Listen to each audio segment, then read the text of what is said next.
In the morning, I asked the man if he knew what had caused the fire that had destroyed their house. The man smiled. Crap old house, bad wiring, constant electrical surges from And not the kid playing with the fire in the background. Take your pick. He said, if we had the money, we'd move to the mainland.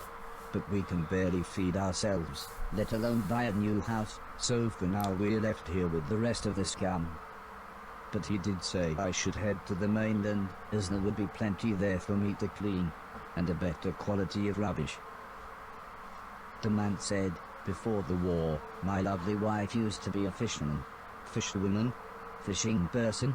I used to catch fish, interrupted the woman, and, seeing as you saved us all from a fiery end, maybe you would like to borrow my boat to get to the mainland. I was a little scared, but then they gave me some captain software and I was an old salty sea dog within minutes.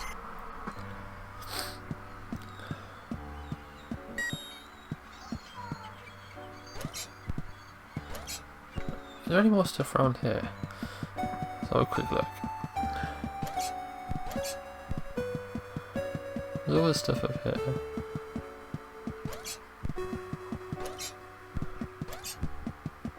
Well, hello. Oh, cool.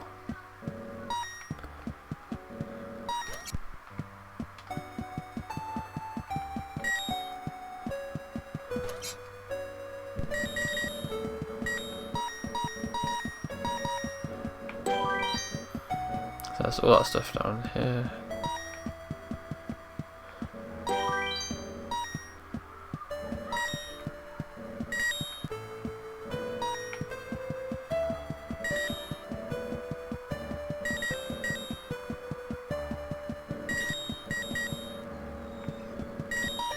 So it says no, this is like, oh, there's a church. I need a key. I guess this is gonna be like sort of like a hub world, I'm assuming. Anyway, let's get back to the boat bit.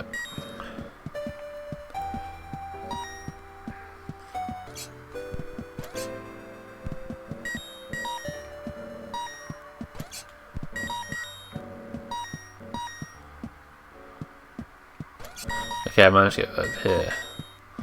Let's see what's up here. Before we get to the boat, anyway.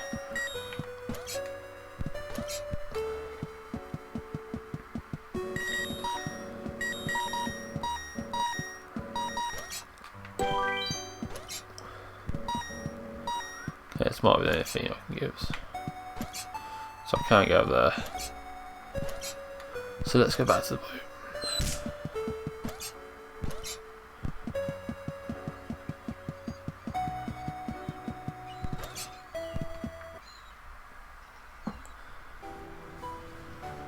I took the fisherman's boat to the mainland.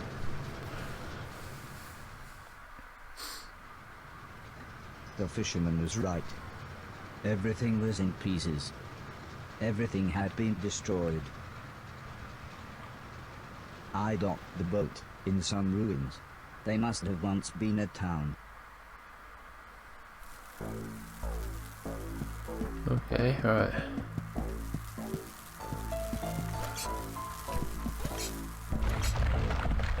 I guess we can go on there, yep.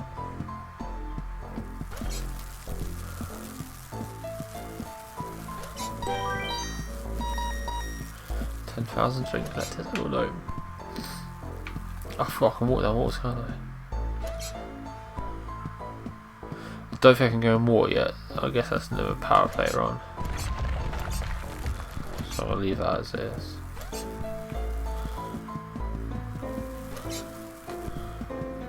Ah, I can jump on this, can't I?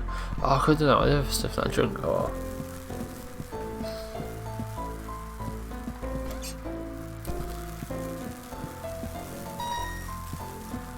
So if I get in here, then I can jump across here. There we go.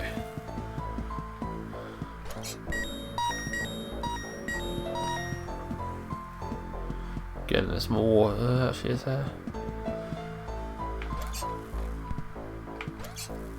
There's a door here. I was confronted by a lovable fat old dog. He almost looked pleased to see me. Suddenly, 3 men appeared holding large guns. or at least 2 men and what looked to be a pregnant woman. Incredibly, it was Mr. Silton. Oh! I thought you'd been shut down, he said. I mean, it's been years. I'm not really sure what happened, I replied. I then told him about me cleaning a million things. He laughed and said, nothing changes. He then showed me into what was surprisingly a really nice house. Please excuse my husband, said the pregnant lady. I'm Edwina, but everyone calls me Eddie. I believe you know this idiot. And that's Preston. We've met, said the small man. It was me that delivered that thing, remember? All you used to deliver was weed, mumbled Mr. Silton as he put the dog dish on I don't the remember him floor. delivering anything. And I was there that night, when this twat was off his face on mushrooms. Thanks who for was that? letting me and the dog stay, by the way. Yeah, well, we like the dog, said Mrs. Silton. And I suppose I've got you to thank for us meeting. What were you giving Barry those dodgy magic mushrooms? She pulled out an old photograph. It was one that Heather had taken the night I had saved Mr. Silton. So who is he then?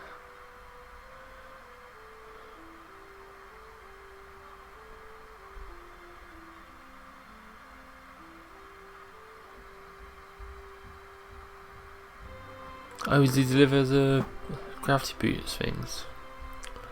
It reminded me of everyone else, so I asked what had happened to them. Mr. Silton said Alice had a small place in the countryside. The professor had holed up in one of the old man's factories. Mr. Deck was, believe it or not, now a presenter on the only state television channel. And Heather and her mother lived on a government compound where they both worked. I asked about the old man, surprised that Mr. Silton hadn't mentioned him.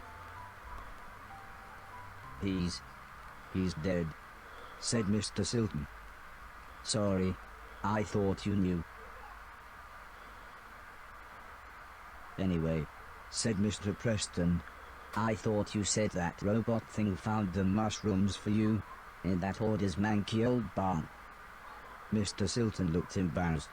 Well, said Mrs. Silton, I guess we've got you to thank for getting us together then. Time for bed, I think, said Mr. Silton. Make yourself comfy, and we'll see you in the morning. Oh.